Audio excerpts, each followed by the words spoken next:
Hi, everybody. I hope the Scent seminar has been amazing so far and that you've gotten to meet good people, learn some really important new tools and tips and tricks for building this venture that obviously matters so much to you and all of us on the faculty and kind of guest teacher team certainly know that that the work you're doing is going to leave such a big impact out in the world. And so just speaking personally, I'm really grateful to be a part of this for the second year in a row. And I've been able to watch from afar some of the incredible work that some of last year's participants have been able to do and have so enjoyed staying in touch with some of the folks who were at my webinar last year where I was teaching about Fundraising 101. And this year, I'm looking forward to building on that. So that said, my name is Elan Babchuck. I am a rabbi, the founding director of Glean Network, which is a network of spiritual innovators and spiritual entrepreneurs who are reimagining the role of faith in a very quickly changing world. And so they're building out new ventures that are really new models of what we call faith in action. And we think that every one of these new models that we're working on at Glean or that y'all are working on through this seminar and over at the MBA are really going to help all of us reimagine the role of religion in this changing world and the role of faith in this changing world. So again, thank you for having me. And I hope I leave you with something to think about today. Again, we're focusing on dismantling fundraising. And what I want to do over this next 45 some odd minutes is break down some of the misconceived notions around fundraising, but more importantly, actually, what I want to do is push back against some of the accepted kind of like scripture around fundraising, some of the accepted norms and practices that, in my humble opinion, I don't think they're as effective as they used to be. People operate differently than they did, 75 years ago when a lot of these rules were created. But I think more importantly, in addition to being more effective, I actually think that sort of traditional fundraising modes were pretty inequitable. And so part of this dismantling process, again, is to center the experiences of a lot of folks that traditional fundraising has ignored or marginalized. And so that's why I'm really passionate about what we're going to talk about today. I have my email at the very end, but if you're taking notes now, you can always reach me, Elan at gleannetwork.org, GLEANNETWORK.org. Get in touch with me anytime, always happy to serve and God willing to help.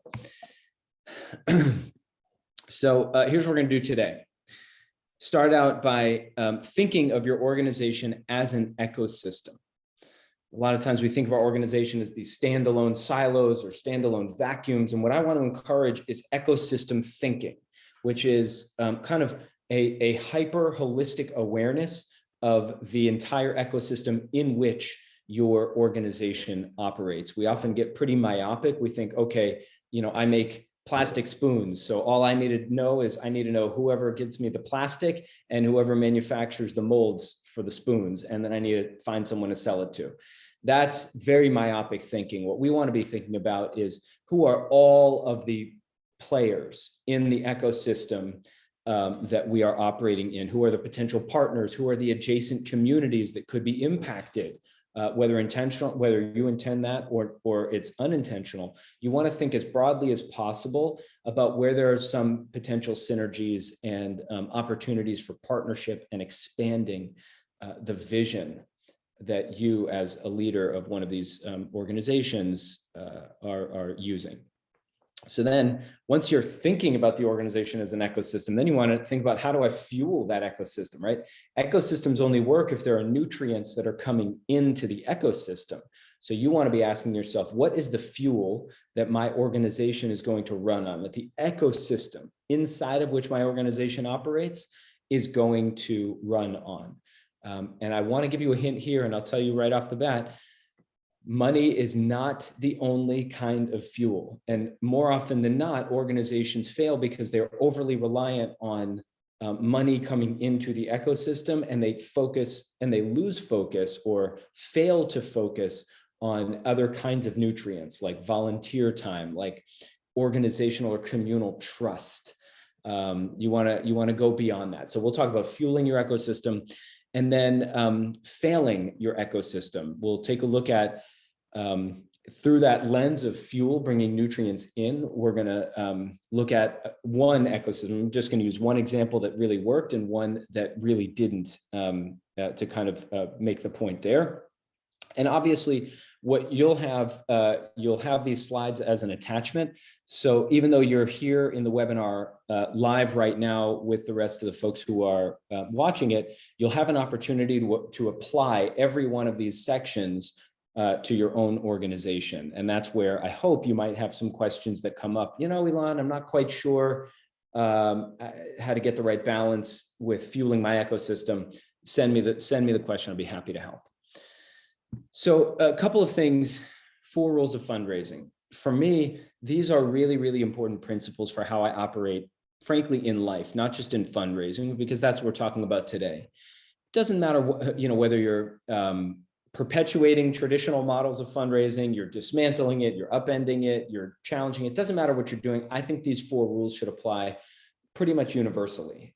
Personally, I apply them in my personal life, my spiritual life, my relationships, and certainly at work. And so these are 4 really important rules that my mentor taught me many years ago. The first is only work with good people. So what do I mean by that? There will inevitably come a time where you're in a conversation with somebody. Maybe they're a potential donor, a potential customer, a potential member. Maybe they are a grant maker at a foundation.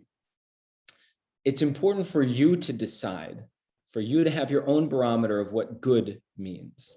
Is this somebody whose values align with my values? Is this somebody who lives into those values in the same way that I hope to do? Is this a foundation where the money, where the corpus of that foundation, where the money that kind of created the foundation itself was earned in a way that I believe in, or was it earned in a way that I don't believe in?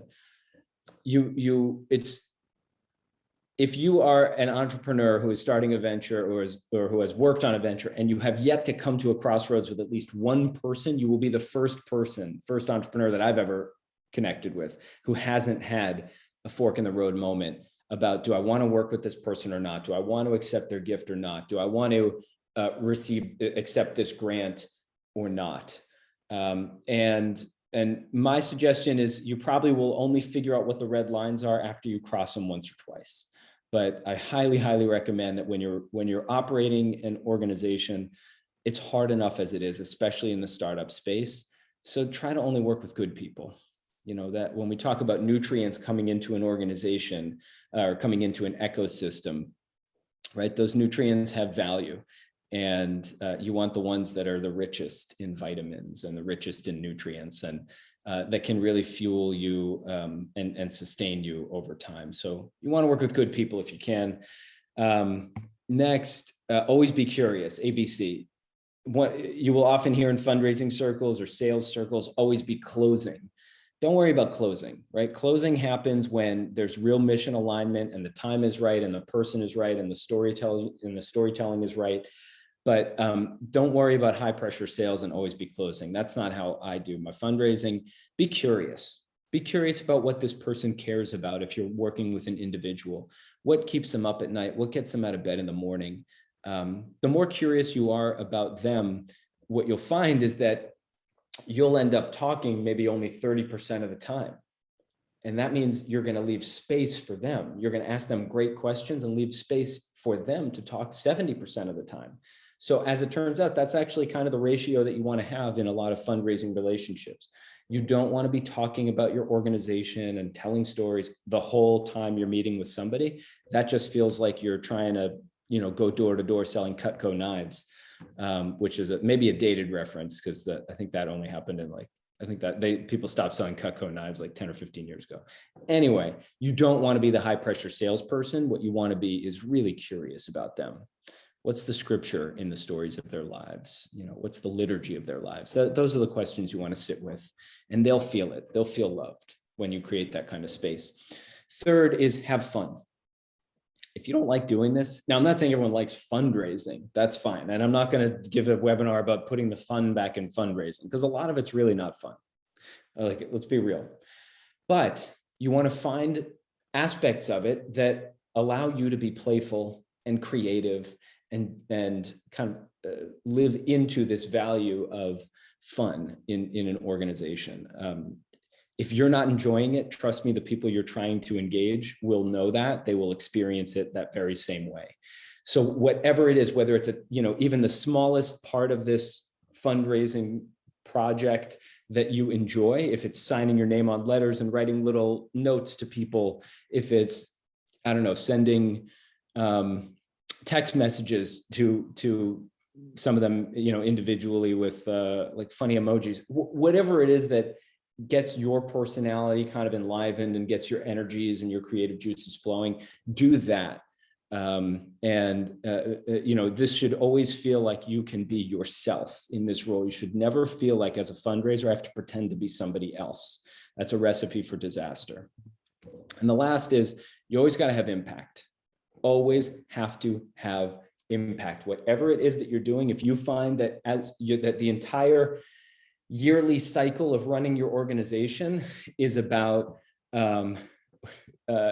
raising enough money so that you can keep the organization going for a year, but maybe losing focus or losing sight of whether or not your organization's having impact, it's time to reassess, right? It's time to think twice about, does this organization need to be in existence? There does often come in the life cycle, sometimes about 5 to 7 years in some organizations. There's like a 5 to 7 year window where this becomes the case, and then like a 15 to 20 year window, inside of which a lot of what the organization does is to try to stay in business, right? Where after 5 years, you start to hit a place where you might be plateauing as an organization. So you're just focusing on fundraising or sales or customer development or whatever it is. And then if you make it through that, then you're sustainable enough to kind of get focused back on impact again. And then sometimes 15, 20 years into an organization's life cycle, that's when you can kind of lose your focus or take your foot off the gas, as it were, whatever metaphor works for you. But you always want to be having impact. So important in this work, especially because fundraising couldn't be a 24/7, 365 job for the CEO or for the founder of an organization. So you always want to make sure that the organization is staying laser focused on living into the stories that it tells. So here's another important question. Why I taught fundraising 101 last year. Why not just do fundraising 201 this year? And that's enough, right? Well, what I said from the outset is really serious, that there's two things that I think are at hand, and for me, push me to kind of think really seriously about how I approach fundraising. The first is that I think that the traditional modes of fundraising just are outdated. I just don't think they work as well in a world that churns faster and in a world that is much less linear than perhaps we might have thought it was. So that's one, that the tools just aren't sharp anymore. And therefore, we've got to come up with some new tools, or at least question the ones that we've been given. The second is more important, and you're going to hear me speak much more passionately about this part, is that traditional fundraising keeps a lot of people out. It's not a very equitable model. It's built on hierarchical authority models, and that often keeps out folks who have been traditionally marginalized, and that is, or historically marginalized, I should say. And that's just not okay, right? I think if you're working on building an organization in this moment, this should, if it's not your number one lens, it should be at the top of the list to create an equitable organization that has equitable impact. And fundraising is one of the ways that your organization shows up in your community. So it's really important that that's a lens that you're bringing into it as well. So here's just a few, these are like my complaints about when I got my MBA 10 years ago. this was like the big fundraising textbook that was given to you. And I read it and I was like, okay, it kind of makes sense. But here are some of the issues that I have with it today in 2021. One is that there's way too, it's just really top heavy. So especially if you're in the startup space and you're trying to create a new social impact venture, if you're only focusing on like one donor or two or three donors, well, the second one of them gets bored, you just lost a third of your revenue, right? Or if you only have like one grant that's covering the majority of your organization's budget and that grant changes course, right? Then you're in trouble. So that traditional fundraising spends a lot of time on those top donors. And I want to actually push back and say, you know what, we're building more emergent kinds of organizations. Let's start from the small gifts and build from there. Let's start with your beneficiaries, right? Or your constituents or your customers, and build up from there. Another is that most fundraising works on an annual cycle. And the problem with that is whether you're an end of calendar year kind of organization or end of fiscal year, June 30th fundraising organization, whoever you're talking to is going to get 20 other calls from organizations that have bigger fundraising arms than most of us do. So the challenge with that is if you're making calls June 15th trying to close a gift, then that person's thinking in a zero-sum mentality. Okay, well, gosh, I just gave $1,000 to that organization and 500 to that one and da, da, da, da. So I guess I'll just give you like 200. So that's one of the issues with the annual cycle. The other is that it's really unpredictable, right? That if you are predicting your budget for the next year and depending entirely on a 1-year annual cycle, you're starting to see organizations right now come up with micro budgets for 3 months at a time, 6 months at a time, 9 months at a time, 12 months at most. And that's because, right, we didn't need the pandemic to necessarily drive home this point, but it certainly underlined it, that that the world is really volatile right now and the economy is really volatile. And that threatens your organization's stability. And we want to build for the long haul, not the short one. Another issue with fundraising is that the focus on money actually distracts from more important factors of organizational health. So when I talked about your ecosystem, it's not just money that comes in as nutrients.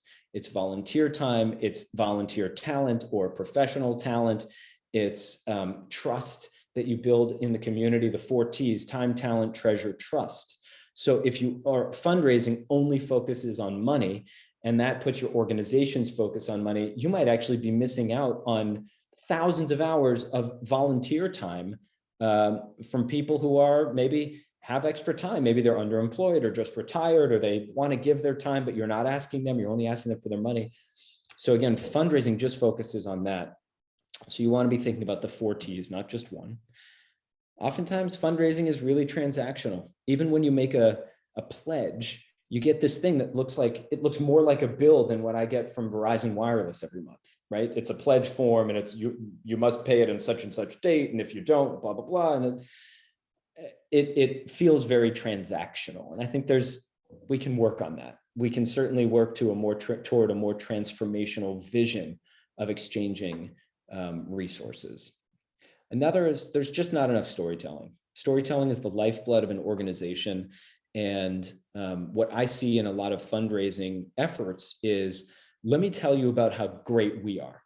Let me tell you about all the numbers, the data that my organization did. We served 1,000 people and 10,000 meals and blah, blah, blah, blah, blah.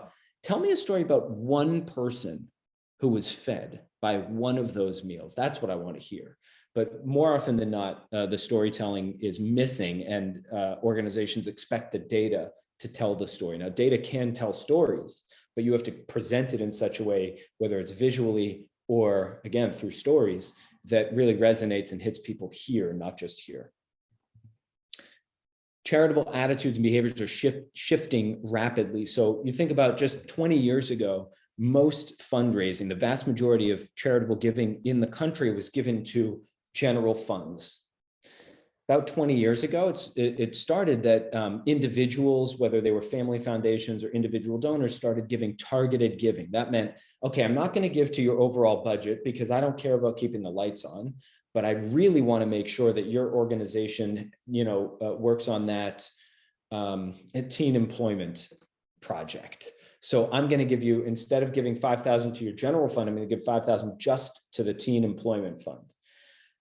Traditional fundraising is not really, it wasn't designed to work with those kinds of individual or tailored and customized fundraising opportunities. So that's why, again, relationships are the most important, because then you really know. Always be curious about the person, because then you really know, what is this person passionate about? And the more that you can get to that and build the relationship, the more that you'll be able to customize their giving experience so that it really does resonate with them and who they want to be in this drama. Lastly, organizational fundraising arm is usually siloed from the rest of the organization. So case in point, very often you'll see fundraising professionals, development associates, advancement associates, fundraising associates get hired for 3-month consulting gigs. And it's usually, it'll be, October, November, December, so that they can close deals or gifts at the end of the calendar year.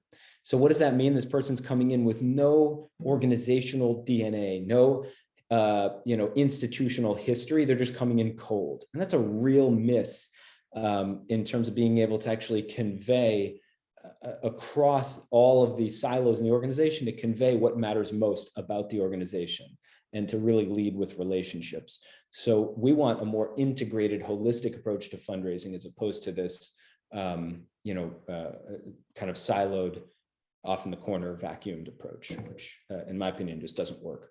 So what does all this mean? That we should move, that we have an opportunity to move from transactional fundraising to transformational, that leaves both parties transformed at the end. The giving and the receiving can be a transformative experience, and we want to focus on that. Moving from an annual cycle to an emergent fractal. So what does that mean? Think about the shape of a cycle. In fact, I think last year I even talked about the traditional fundraising cycle, where you meet the donor, you cultivate the donor, you solicit the donor, you thank the donor, you steward the donor, right? It's sort of like 5 steps. Now, the truth is, not everything happens in that same cycle, right? I just had a donor call me, on the phone with a particular question, and then and was that on my cycle calendar as stewardship or cultivation or whatever? The truth is that relationships are really emergent. And rather than thinking about a 1-year cycle where once every 12 months, I'm going to hit this person up for money, I actually want to constantly be cultivating that relationship and being curious about what's going on in their lives and what they're passionate about. And it might turn out that in mid-August, there comes an opportunity to solicit them for a gift, because I now understand there's a program area that they've become passionate about because life changes. And so you want to take that emergent opportunity as it comes and not wait till that once-a-year cycle. So think about it more like a fractal that grows like in nature, as opposed to a cycle. And finally, most fundraising and most organizational structures are really hierarchical. So you think about the chief executive at the top, or maybe the C-suite right underneath that person, and then directors or senior directors, blah, blah, blah, blah, blah. And it works sort of in a hierarchical manner. And then when you think about fundraising, it's, top donors, second level donors, third level donors, fourth level donors, et cetera, et cetera. And you might put them in different categories, 1,000 to 5,000, 5,000 to 10,000, whatever. The truth is, when you focus in that way, in a kind of commensurate sizing up the individual kind of way, that not only becomes more transactional, but it also limits your ability to identify real energy, real will, real nutrients, like I said, for the ecosystem. So my recommendation, and by the way, and it's also really not equitable. My recommendation is towards a flat, leaderful kind of ecosystem where every individual who's a part, or every organization who's even adjacent to your organization, is identified and cultivated in a real curious, thoughtful, engaging manner. And I think what you'll find is that the results will be a lot more rich and fulfilling for your organization, and it leads towards much greater sustainability in the long run. So I've already kind of introduced this metaphor of an organization as an ecosystem, but think of it this way. let's say if you're only worried about, I don't know, trees. Okay, so you're looking at this organization and you're looking at this ecosystem, but your organization is only interested in trees. So you've got, let's say you have enough land to grow 10 trees, but what happens when one of those trees all of a sudden rots out? Then you're going to have to spend some money and time and capital cutting down the tree, finding something to do with that tree, and then uprooting, digging up all of the roots, which takes an incredible amount of energy. Those roots go deeper and further than you can possibly imagine. They might even be intertwined with other roots of trees that you're growing right now, and then wait for a new one to grow. But if you take an ecosystem approach here, you'll see that actually these termite mounds were, termites actually took out one of the dead trees and they did the work. They did the work of removing that tree. Not only did they do the work, but then those termite mounds actually become fertile soil. So the wood itself turns over and very, very quickly, almost like composts that wood so that the soil becomes fertile and that a new tree can grow faster. And by the way, maybe the rotting log on the bottom right of the screen there, maybe then you're then giving a gift because part of that tree that you took down or that fell down or whatever, all of a sudden is growing mushrooms. And then, okay, well, maybe you shouldn't only be in the tree business. Maybe you want to call up that mushroom growing company and say, hey, I've got good news. We've got mushrooms growing here. Okay. So, and this is now I'm just focusing on three elements, the tree, the termite mounds, the rotting log, and the fungi, the mushrooms that are growing from it. But if you look at every element in this ecosystem, they all play together, right? Take away the sunlight and the heat, and the algae doesn't grow, the protozoans don't grow, the bacteria doesn't grow, the plankton doesn't grow. The water then becomes less nutrient dense so that the insects can't eat it, and the insects don't thrive, and then the termites are gone, right? Or take away the heat, and everything freezes over. There goes the rotting log. Takes 3 more years to rot through and become compost, and the fungi don't grow, and et cetera, et cetera. So taking an ecosystem approach means no matter what business you think you are in, take a step back and just look from a local standpoint. I really want you to think just locally at this point. What are the other nutrients that play alongside the kind of work that our organization is doing? Who is potentially adjacent to my organization? Who are potential partners who also benefit from the sunlight and the heat? And maybe you two are going to partner together to make sure there's enough sunlight and heat in that neighborhood, over time. You can also think about it like if you're in the tree business and one of the trees fall, okay, maybe there's someone else in the lumber business, and I'm going to call that person and say, hey, I've got a free bunch of lumber for you. Could you take it off my hands for free? You just saved money, they saved money, and in the long run, you've taken an ecosystem approach. Now, of course, the downside to the ecosystem is it creates externalities in your organization. So it means that you as an organization sometimes have to depend on resources and partners that are outside of your control. But I also want to point out, even if you don't take an ecosystem approach, that's going to be true anyway, right? Look at the supply chain failures that we're having all across the world right now. My brother works in logistics, and trying to find a container that he can sell for freight is virtually impossible these days. The containers are backed up, the supply chains are backed up. So, what it means is that everybody becomes backed up. So we are all actually subject to externalities, meaning forces outside of our control. So why, rather than just letting them come to surprise you, why not take a proactive approach and identify them right from the outset as you're building your organization, right? That's a really important way as a launch, especially if you're launching an organization or you're in your first 1, 2, 3, 4 years. It's a really great way to save resources, to build goodwill locally, and to identify, partners where there's a real symbiotic relationship. Symbiotic means that you both kind of thrive, that their outputs are your inputs and your inputs are their outputs, or however you want to think about it. That's a really important way to approach building an organization.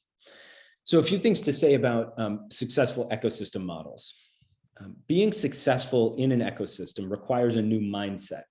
And this is really important because we have this kind of narrative of the founder, and the founder has to, be responsible for everything and anticipate everything and take care of everything. But that's not how it works now, right? We need to be thinking of ourselves more holistically. We'll burn out if that's the way we go about things. So organizations need to move from trying to control internal resources to orchestrating external resources. Difference between control and orchestrating, thinking about that. From erecting competitive barriers, what does that mean? That I want to make sure that whatever I'm trying to sell or whatever offering I'm trying to put out there, I want to make sure nobody else can compete with me. So I'm going to make it harder for them to come in. And instead of doing that, you can engage vibrant communities. So maybe you're not in competition with the church down the street or the thrift shop down the street. Maybe you all can partner together and create a vibrant community out of it. And finally, from hierarchical control, top-down authority structures to collaboration and persuasion. So how do we do that? One, partners. It's the best way to build up supportive and sustainable ecosystems is to launch and scale quickly by identifying mission-aligned partners. So you can look for other organizations, other suppliers, service providers whose outputs match your inputs and vice versa. So important in the startup phase. The next, remove those hierarchical structures and remove the thinking. You want to share your power.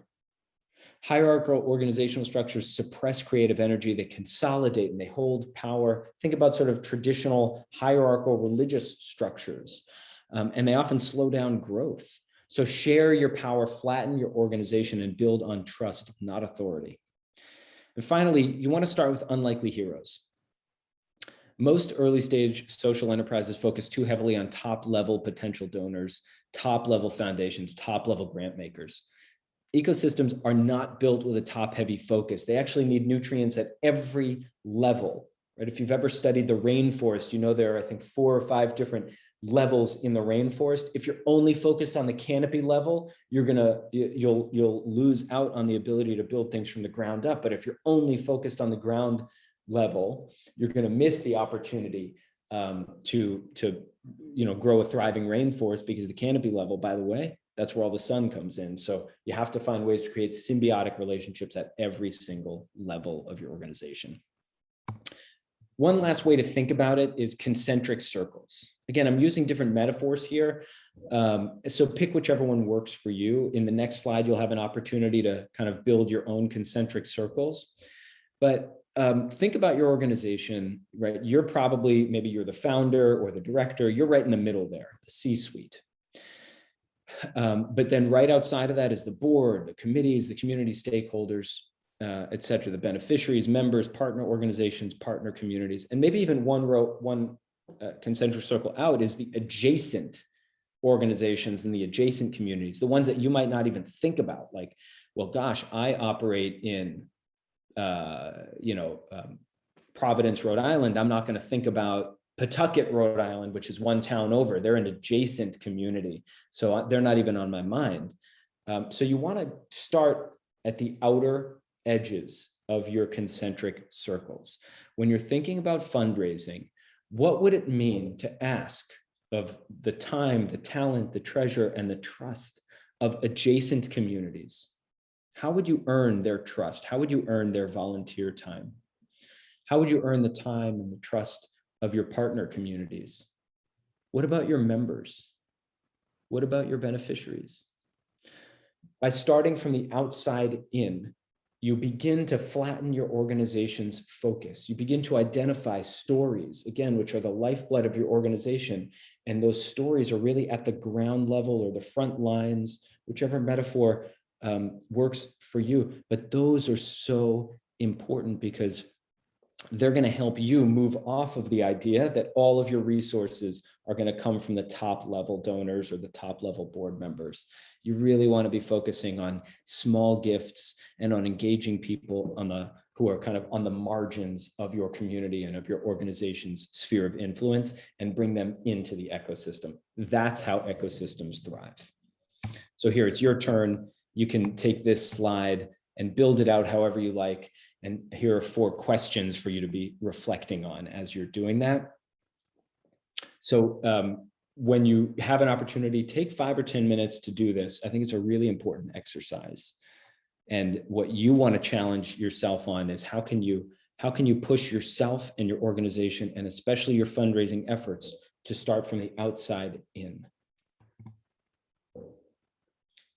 And I already covered a little bit of this, but you start at the outer circles because it's the closest connection to the impact stories. Those are the people actually experiencing the impact. It's the greatest natural inclination to support your mission, right? So these are people who are benefiting from it. So of course they'll want to support it.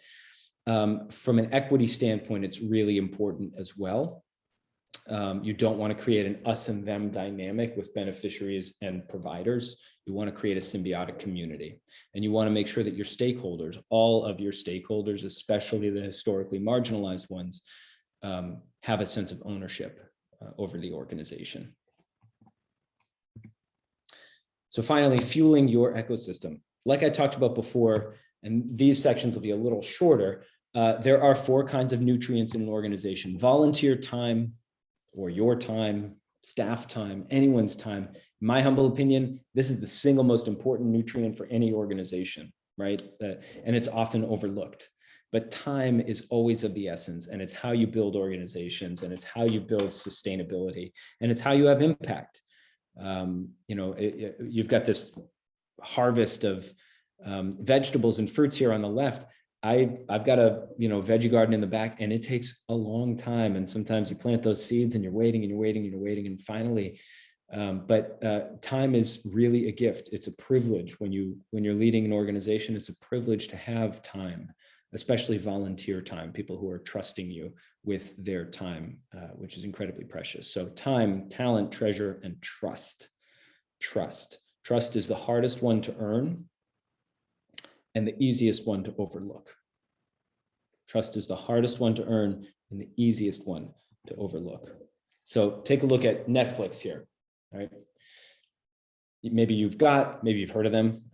Netflix, I think it's $14.99 a month. It started out as, I don't know, $7.99 or something. It was much smaller. How does Netflix earn your time? They do it by really reliably getting giving you the content that you want when you want it. And they draw you in with different technologies so that the algorithm knows what you want to watch, when you want to watch it. And very quickly it'll start up the next episode so that you get drawn into a binge watching relationship. So Netflix really does have your time.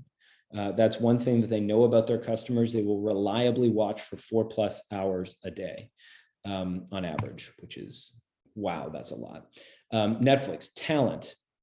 Netflix invests very heavily in talent. They pay some of the most well-known, actors and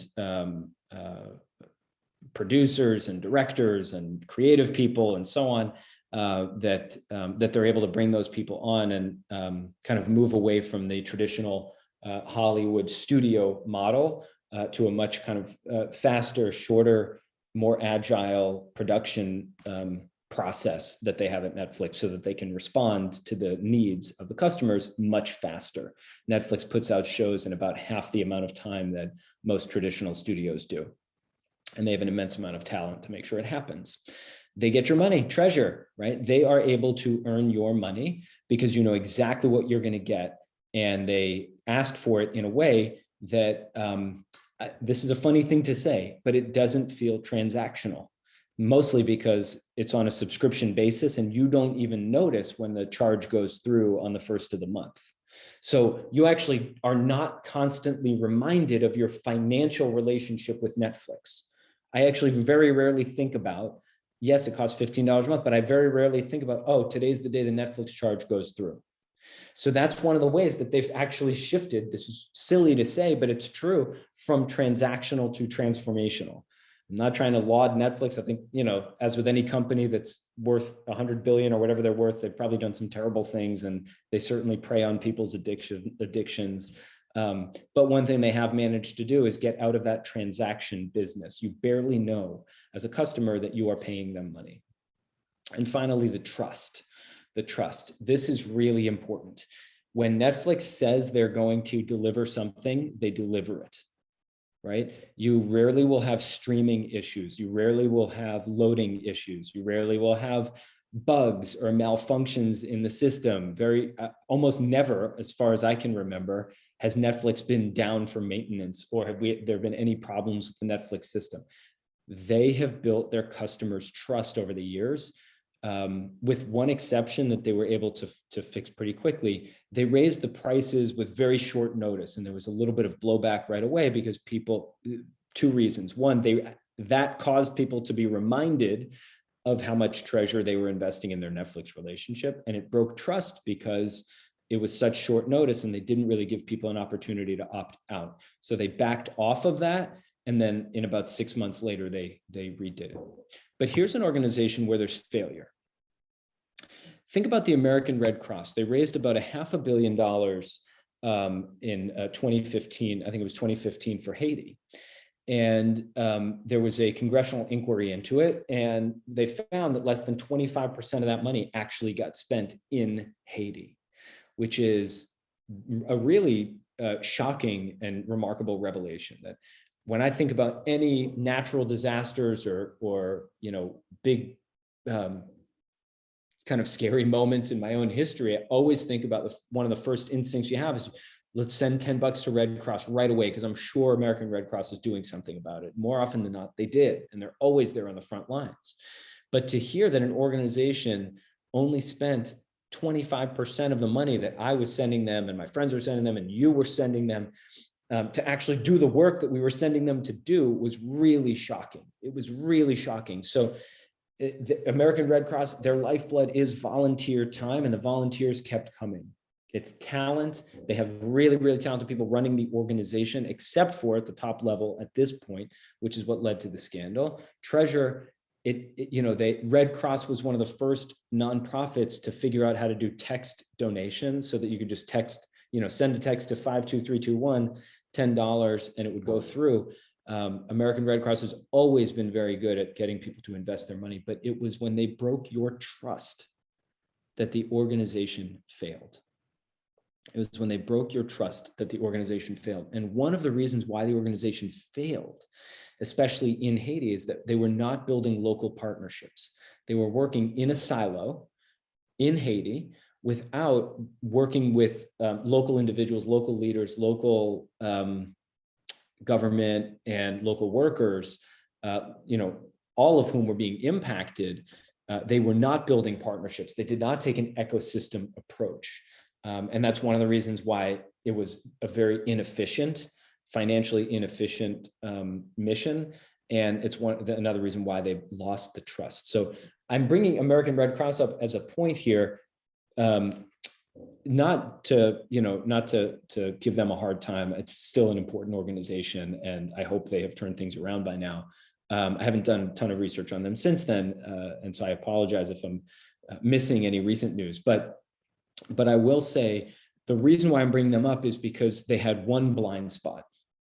They had people's time, they had their talent, and they had their treasure, and they failed on the trust. So sometimes to see an organization fail, all it takes is missing one of these things. And that's why the traditional fundraising model, which just focuses on money, just on treasure, often leaves us kind of with blinders on and unable to see how we have to cultivate all four kinds of capital: people's time, people's talent, people's treasure, and people's trust. And we have to honor all four of them throughout the time we're building that organization. Here's the last point here. And as you're thinking about building your own organization, think about, am I only fundraising? Maybe I should also be time raising and trust raising and talent raising. So think about those nutrients coming into your organization and into your ecosystem. Here's what I want to say and kind of leave you with this last point. When you look at ecosystem failure, and from an environmental standpoint, there was a recent study that about 1 in 5 ecosystem, like actual nature, environmental ecosystems are at risk of failure right now. And that's because of climate change and because of, largely because of human involvement. Now, here's an interesting thing. If you look historically at some of the great ecosystem failures, some of the mass extinctions, some of the mass ecosystem failures, it almost always can be attributed to an external force, So, you know, that you think about like when the dinosaurs were killed by a meteor, right? So prior to that, the dinosaurs actually lived in a pretty symbiotic, happy ecosystem, right? So the smaller dinosaurs probably got eaten by the bigger dinosaurs, which got eaten by even bigger ones. And, you know, whatever environments they were living in, I'm sure, at least what I've read, you know, in terms of paleological studies, was that it was a pretty symbiotic ecosystem until the meteors came, and then that was it. Now that's the same, holds true for most ecosystems throughout history. Now, I'm not an expert on ecosystems, but everything I've read has indicated there was usually an external force that came in, an external variable or an externality. So when you're thinking about your own ecosystem, make sure that you've got a really wide lens to look at your work and to look at your organization. Make sure that you know it's not just, you're not the only organization, you're not the only character in this drama. You might not even be the main character in this drama. And that will help you build a more resilient ecosystem, which can withstand externalities. That's a really important thing.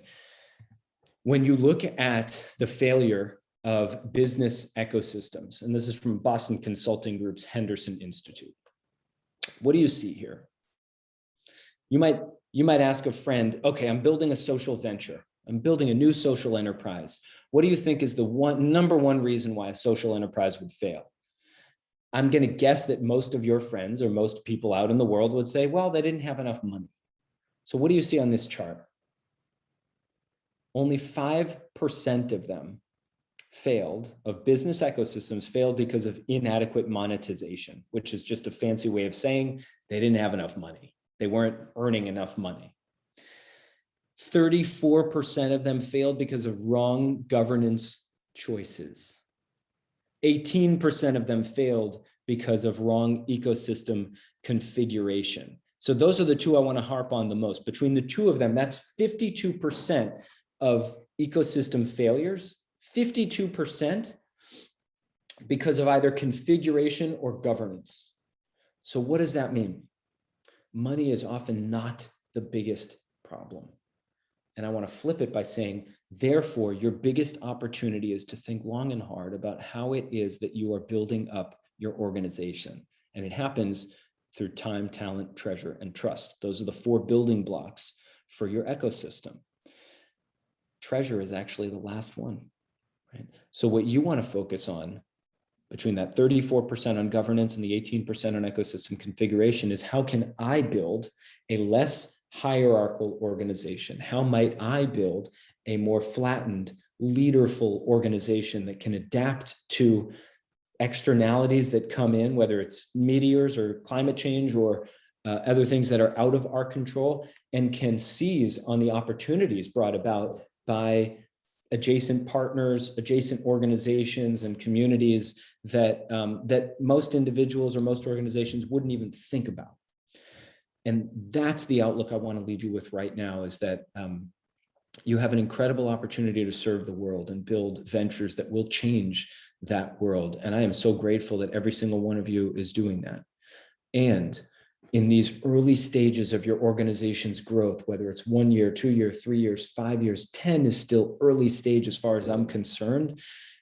You want to make sure that you're building the organization that actually reflects the world that you want to build. So if you have a hierarchical organization built on, top-down authority and only top donors get all of your attention, well, what's the mission of your organization? Is that the kind of organization you want to build? Is that the kind of world that you want to be a part of building? Is that the kind of ecosystem that you want to live in and that would help you thrive? Or is there another way that you might build your organization that actually reflects the kind of world you want to be a part of, the kind of ecosystem that you want to contribute to? that would help you and yours, and those that, God willing, will come many generations down the line, thrive as well. So with that, my email is there, elan@gleannetwork.org. Get in touch with me anytime. And I'll close by saying this. The day you are watching this is actually the Day of Atonement. It's a Yom Kippur. It's the highest of the holy days in the Jewish community. So while I can't be with you in person today, know that I am praying with you and praying for you, and praying for the sacred and holy work that you do in the world. And that I'm truly grateful to be walking with all of you in this journey, even if it's just virtually on this webinar, but I hope to do so live also. Please be in touch. And again, thank you for your time. It's the greatest gift you could give to me. And I hope that I've shown you how much I value it. Be well, everybody.